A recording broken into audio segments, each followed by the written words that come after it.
بسم اللہ الرحمن الرحیم اللہ تعالیٰ کی بنائی ہوئی مخلوق میں جن بھی ہیں جو ہم کو دکھائی نہیں دیتے مگر جن ہم کو دیکھ سکتے ہیں۔ یہ بہت طاقتور ہوتے ہیں اور جہاں چاہے تھوڑی سی دیر میں جا سکتے ہیں۔ اللہ تعالیٰ نے آدمیوں کو مٹی سے اور جنوں کو آگ سے پیدا کیا ہے۔ یہ جنگلوں اور پہاڑوں میں رہتے ہیں۔ جنوں میں سے سب سے بڑا جن شیطان ہے، اس کا نام ابلیس ہے۔ یہ پہلے آسمان میں رہتا تھا اور اللہ تعالیٰ کی بہت عبادت کرتا تھا۔ اللہ تعالیٰ نے جب حضرت آدم علیہ السلام یعنی انسانوں کے سب سے بڑے باپ کو بنایا تو فرشتوں اور ابلیس کو کہا کہ ان کو سجدہ کرو۔ تب فرشتوں نے اللہ کا حکم مانا اور انسان کو سجدہ کیا، لیکن شیطان نے سجدہ نہ کیا۔ اللہ تعالیٰ نے فرمایا کہ جب میں نے تجھ کو حکم دیا تو کس وجہ سے تو نے سجدہ نہ کیا؟ شیطان نے کہا میں اس سے اچھا ہوں، مجھ کو آپ نے آگ سے بنایا ہے اور اسے مٹی سے بنایا ہے۔ اللہ تعالیٰ نے فرمایا تو بہشت سے اتر جا، تو اس قابل نہیں کہ یہاں رہے، تو ذلیل ہے، شیطان ہے۔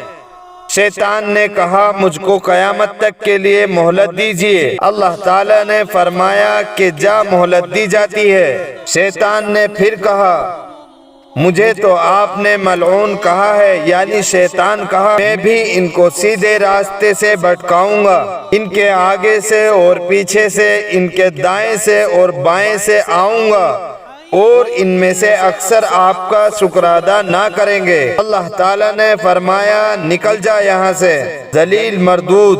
جو لوگ ان میں سے تیرا کہنا مانیں گے ان سب کو اور تجھ کو جہنم میں بھر دوں گا۔ اس وقت سے شیطان ہم سب کا دشمن ہے اور چاہتا ہے کہ ہم اللہ کی عبادت نہ کریں، دنیا میں رہ کر اچھے کام نہ کریں، نمازیں نہ پڑھیں، ماں باپ کا کہنا نہ مانیں، جھوٹ بولیں، چوری کریں، کمزوروں کو ستائیں اور پریشان کریں، کسی کی مدد نہ کریں، تاکہ اللہ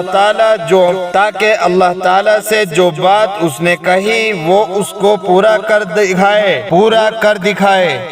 اگر شیطان کے کہنے میں آ گئے تو اللہ تعالیٰ نے بھی شیطان سے جو وعدہ کیا ہے وہ اس کو پورا کریں گے، یعنی شیطان کو اور جو اس کا کہنا مانیں گے سب کو جہنم میں بھر دیں گے۔ اللہ ہم سب کو جہنم سے بچائے، آمین۔ قرآن مجید میں اللہ تعالیٰ نے کہا ہے کہ اللہ مسلمانوں کا دوست اور مددگار ہے، ان کو اندھیروں سے نکال کر روشنی کی طرف لاتا ہے، اور جو اللہ کا کہنا نہیں مانتے اور شیطان کے دوست ہیں ان کو وہ روشنی سے اندھیروں میں لے جاتا ہے۔